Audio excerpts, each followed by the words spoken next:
On a été accusés à tort de maltraitance sur notre petite fille Luna. On nous l'a retirée pendant 3 ans et 8 mois. Tu frappes ta fille depuis qu'elle est née. C'est pas un hématome, c'est une maladie orpheline héréditaire. Luna tient ça de sa mère. Ah, parce que t'es médecin, toi, maintenant? Comment vous pouvez imaginer qu'on ait pu la frapper ou lui faire du mal? En janvier 2012, on a Luna qui est à peine âgée de 3 mois.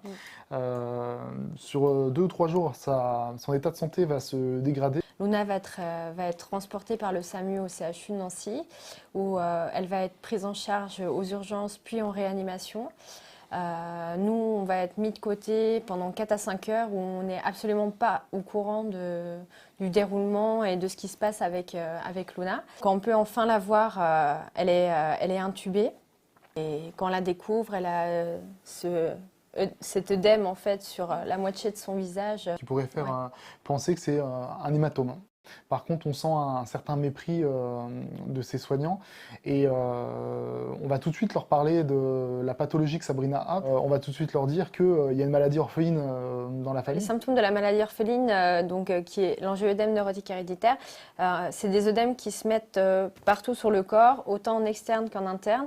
Dès le début, je leur dis, c'est probable qu'elle ait cette pathologie. Moi, j'en suis porteuse, ma maman en est porteuse, ma soeur en est porteuse. Donc, il est fort probable qu'elle ait également cette pathologie. Pour eux, c'est inenvisageable et inacceptable d'écouter des parents et de dire bah oui, on va faire le dépistage à leur petite fille. Et là, se passe que 10 jours après, on apprend que le CHU a fait un signalement auprès du procureur de la République de Nancy et qu'une enquête va être ouverte pour suspicion de maltraitance.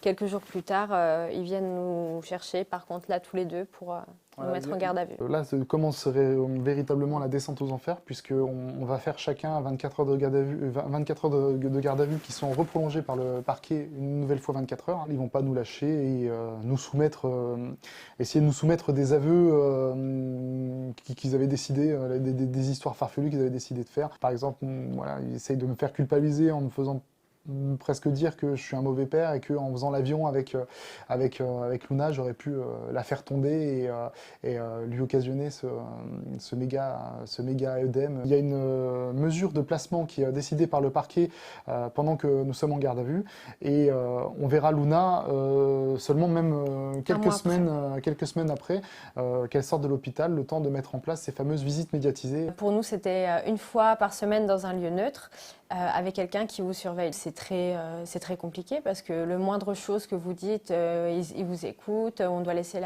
laisser la porte ouverte, le moindre geste était scruté, comme on peut voir dans le téléfil. Ça, c'est très bien imagé, très bien imagé dans le téléfilm. C'est très compliqué en tant que parent parce que du coup, on essayait d'être un maximum naturel, mais quand vous avez quelqu'un qui vous scrute, qui a les yeux rivés sur vous, c'est très compliqué. On n'a jamais été déchus de l'autorité parentale et il faisait ce qu'il voulait avec Luna. Elle revenait des fois avec les cheveux coupés très courts, sans nous demander, alors que ça nous tenait à cœur qu'elle ait les cheveux longs, parce que c'est une petite fille, une petite princesse. Et voilà, c'était beaucoup de choses comme ça. Notre autorité parentale était très souvent bafouée. On ne parlera pas dans notre affaire de présomption d'innocence, mais de présomption de culpabilité. Et une fois qu'on est sorti de garde à vue, que l'aide sociale à l'enfance est missionnée pour garder Luna, ça va aller très vite parce qu'il y a des assistantes sociales qui ont la langue un peu trop pendue et le secret médical est totalement bafoué dans ce genre de situation puisqu'on vous accuse d'avoir commis le pire. Ça va très vite faire le tour de la commune. On va être montré du doigt.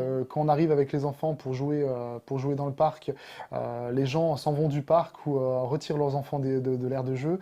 Les voisins vont être infâmes avec nous. On aura été même jusqu'en 2015 convoqués par le maire de la commune qui nous dit qu'on n'est plus les bienvenus dans sa commune. Donc oui, c'est vraiment la descente aux enfers.